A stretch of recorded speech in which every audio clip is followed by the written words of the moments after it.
एक छोटी बिल्ली रसोई में जाती है और एक प्याज देखती है। जिज्ञासु होकर वह प्याज का एक छोटा टुकड़ा चखा लेती है, लेकिन जल्द ही वह खांसने और उल्टी करने लगती है। माँ तुरंत दौड़ती है, उसे उठाकर डॉक्टर के पास ले जाती है।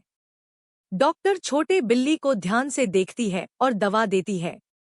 कुछ समय बाद छोटी बिल्ली स्वस्थ हो जाती है और अगले दिन वह पूरी ऊर्जा के साथ कूदने लगती है और नाचती है, जबकि उसकी माँ खुशी और राहत के साथ देखती है।